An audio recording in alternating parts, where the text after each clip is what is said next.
A few years ago, a bodybuilder friend of mine from the gym told me it's really important that I do squats, deadlifts, and other heavy compound exercises because they boost testosterone more than lightweight movements or machine exercises. And it turns out, in a way, he was right. It's long been established that resistance exercise increases serum concentrations of hormones like testosterone, growth hormone, and IGF-1. And foundational research from the 1990s and early 2000s, led by Dr. Bill Kramer, showed that the higher the training intensity, so training with heavier loads, and the more muscle mass involved in the exercise, so training with compound movements, for example, the more testosterone increase you see. And the reasoning from there was fairly straightforward. Since we know that testosterone is anabolic, aiming to increase it acutely should be weighted pretty heavily when it comes to designing an effective hypertrophy-focused training program. And naturally, I went on believing for several years that the reason why this style of training was so effective for me was that it was jacking up my testosterone. It wasn't until later that I realized that the level of testosterone increase seen with these training modifications just isn't enough to increase muscle growth on its own, and that this heavy compound strategy is most likely effective for a different reason. It induces progressive tension overload and activates a large volume of musculature, with the modest testosterone increase being a mere side effect, so to speak. And this is the more consensus view in the current scientific literature, as more recent data from West and colleagues out of McMaster University concluded that post-exercise increases in these hormones cannot be used as proxy markers for hypertrophic potential in human skeletal muscle. And if you just look at some of their data, it's clear that despite the fact that testosterone did increase with a training protocol that emphasized high intensity and large muscle masses, there was no difference in muscle protein synthesis between the groups. And just keep in mind that the increases in testosterone were acute, meaning they didn't get elevated from the training and stay elevated, they simply spiked up and then came back down after an hour, which seems almost definitely not enough of a chronic hormonal shift to do much for muscle growth. So reading this made me curious how much of an increase you'd need to see gains from it. So let's talk some numbers. According to a 2017 paper, a harmonized normal range for healthy, non-obese American and European men aged 19 to 39 years old is 264 to 916 nanograms per deciliter. And it's not clear if increasing testosterone naturally within this range will do much in the way of increasing muscle mass. However, we do know that increasing it through exogenous testosterone supplementation does increase muscle mass. In fact, it might increase muscle mass better than training alone does. A landmark 1996 paper published in the New England Journal of Medicine split 40 men into one of four groups. Group 1 trained naturally.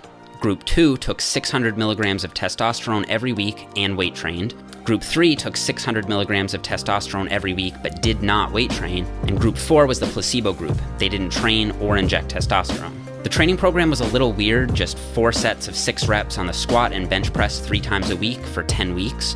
But some of the results were pretty shocking. The group that injected testosterone and trained saw, unsurprisingly, the most gains, and the placebo group saw, unsurprisingly, the worst gains. However, what may surprise some people is that injecting 600 milligrams of testosterone per week led to a greater increase in muscle mass without any resistance training than resistance training naturally did. Of course, if more of an optimized training routine were provided, the results may have favored the trained and natural group more. However, based on this study alone, what we can say is that testosterone really works. However, just look at the scale of increase we're talking about here. At baseline, the concentrations were just around 500, and after 10 weeks of weekly injections, they were up around 3,000 nanograms per deciliter. That's an enormous increase, magnitudes greater than the acute changes you see from altering training methods, which only last acutely anyway. But what I really wanted to know was, would going from 600 to, say, 800 make any difference? Or better still, would altering these levels anywhere within the natural, normal, physiological range help me get more jacked? And after scouring the literature on this, the best answer I can give is maybe. It seems really likely that increasing a low testosterone level of, say, around 300 nanograms per deciliter or lower to a more average level, like, say, 600 nanograms per deciliter, might help. Boston and colleagues were able to show that even in the absence of weight training, increasing testosterone levels from 306 to 570 nanograms per deciliter across 20 weeks led to a pretty big increase in fat-free mass, as measured by hydrostatic weighing and DEXA, of about 3 kilograms, or about 6.5 pounds. So going from a hypogonadic level of 300 or less to a more normal range would almost certainly help. However, it's unclear whether or not going from a more middle of normal range to a more high end of normal range would do much. So since we've already debunked the idea that acute increases around the training session does much of anything, the next thing I wanted to figure out was if there are other ways I could increase my testosterone naturally. And since we're on the topic of training, it does seem that overtraining is a bad idea. To give you some idea, overtraining in the literature has been defined as any increase in training volume and/or intensity resulting in long-term performance detriments. And it turns out that if you overdo it too much for too long, testosterone drops off. And overdoing training volume is worse for testosterone than overdoing training intensity. A study by Fry et al. Showed that doing 10 1-rep max squats every day for 2 weeks didn't change testosterone concentrations. However, multiple studies have found that large increases in volume reduces testosterone. And such is the case when combining weight training with endurance training. According to the most recent work by Jones et al., it seems that combining strength and endurance training in the same session 3 days per week for 6 weeks doesn't significantly decrease testosterone compared to strength training alone. However, this is in contrast to earlier research that did report a testosterone decrease when combining weights and cardio. So it seems that if you're simply doing too much training volume when combining the two, then physiological stress will increase to a point past which endocrine changes favor catabolism, namely a dip in testosterone and a spike in cortisol. So to reduce this effect, try to stick to lower intensity cardio performed at a low to moderate frequency with shorter durations as much as you can, assuming your primary goal is muscle and strength gain. So what about diet? Isn't soy really bad for testosterone levels? Not really. The most comprehensive meta-analysis on this topic, which analyzed 32 studies, came to the general conclusion that neither soy foods nor isoflavone supplements alter measures of bioavailable testosterone concentrations in men. For something more tangible, Examine.com states that 1 to 2 servings of soy food daily and less than 25 grams of soy protein from non-concentrate sources doesn't impact testosterone, and only seems to adversely affect testosterone when superloaded. And soy protein concentrate, even when highly consumed, probably doesn't affect testosterone because of its negligible isoflavone content, which are the compounds in soy that bind to the estrogen receptors to begin with. But more to the point, it seems that the main dietary factors driving changes in testosterone are body composition and caloric intake. In a 12-month case study following a natural bodybuilder during contest prep, it was found that as his caloric intake went from 4,750 calories to 2,100 calories per day, taking his body fat from 14.8 to just 4.5%, his testosterone plummeted from 991 nanograms per deciliter to just 227 nanograms per deciliter. That's a 77% decrease. Rapid weight loss can also decrease testosterone. A 2008 study on competitive wrestlers found that just 2 to 3 weeks of caloric deficit caused a pretty huge 62% decrease in testosterone when caloric intake was limited to 500 to 1,000 calories per day. On the flip side, since overweight individuals tend to have lower testosterone and chronic overfeeding has been shown to reduce testosterone, there seems to be a sweet spot in terms of body fatness and caloric intake that will be specific to the individual. But by my estimation, sitting somewhere between 10 to 15% body fat will be a healthy spot to optimize testosterone levels for most men.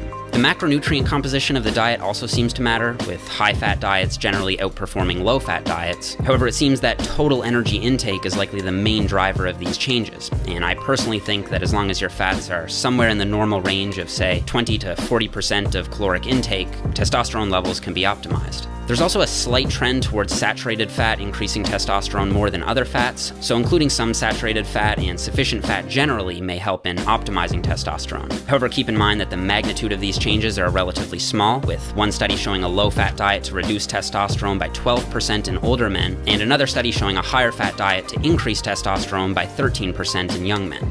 The vitamin and mineral composition of the diet also matters, but more so in the case of deficiencies. For example, a zinc deficiency can lower testosterone, so be sure to eat plenty of foods rich in zinc, like meat, shellfish, beans, and certain nuts. Vitamin D can also regulate testosterone levels, so depending on how much sun exposure you get, supplementation of up to 3,000 IU per day can increase testosterone. There are other supplements that generally have weak evidence supporting them, such as D-aspartic acid, but it only seems to work for 6 to 12 days before levels just go back to normal, and it isn't associated with any body composition changes. Ashwagandha has one study showing a 15% testosterone increase in young, healthy men, but the evidence is otherwise non-existent.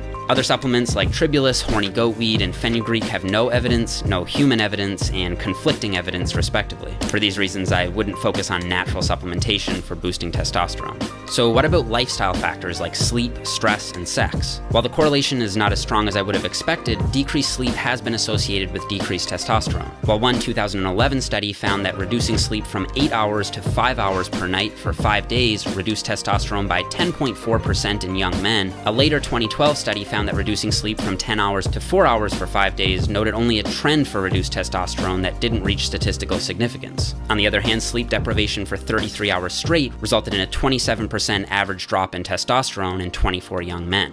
Sexual activity seems to play an important role in testosterone regulation. One study published in the Journal of Evolution and Human Behavior showed that simply having a 5-minute conversation with an attractive woman was able to boost testosterone by 30% in men. Other research has shown that sexual arousal from viewing pornographic films can increase testosterone secretion in men, with one study showing that watching a 4-minute erotic video clip before training significantly improved 3-rep max strength on the squat. The quote, freshness of one's relationship also seems to matter, with a 2015 paper showing that single men and men in a new relationship, which was defined as lasting less than 12 months, had significantly higher testosterone than men in long-term relationships. And other earlier research showed that both men and women with polyamorous relationships, or who have multiple committed relationships, have higher testosterone than single folks, with singly partnered individuals having the lowest testosterone of all. Of course, it's important to keep in mind before you dump your main squeeze or pick up a new one that we're simply looking at correlations. It seems to me that it could be the case that men and women with higher testosterone are just more likely to want or to be in multiple relationships,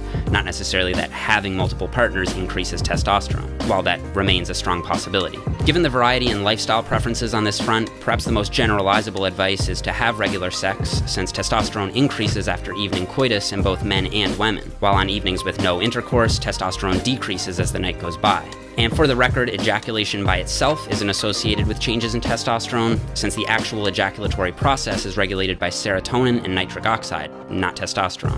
Other things worth mentioning that can optimize testosterone levels include de-stressing as much as possible, such as by meditating and relaxing, and avoiding excessive alcohol intake, which has been shown to reduce testosterone. And so, while barring exogenous hormonal supplementation, all of these methods may not be enough to drastically improve your gains on their own, perhaps combining several of the actions discussed could make a significant enough impact on your gym performance and physique to make it worthwhile.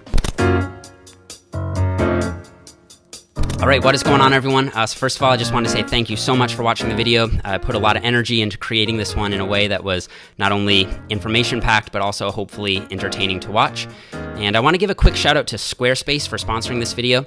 In case you guys aren't aware, Squarespace is an all-in-one website platform that allows you to custom create your own website. It's easy to use with beautiful designer templates and 24/7 award-winning customer service. And I'm really excited about this partnership because I've personally been using Squarespace for 2 years to run my own website and my own online coaching business. So if you guys would like to get started with your free trial in building your own website or setting up your own online store, you can do so today at squarespace.com by using the offer code NIPPERD, which will save you 10% off your first purchase. And I also want to give a huge shout out to you guys and thank you for your continued support. It's because of your guys' support that I'm able to have the opportunity to work with companies like Squarespace. So once again, thanks for watching the video. Leave it a thumbs up if you liked it, subscribe to the channel if you haven't already, and I'll see you guys in the next one.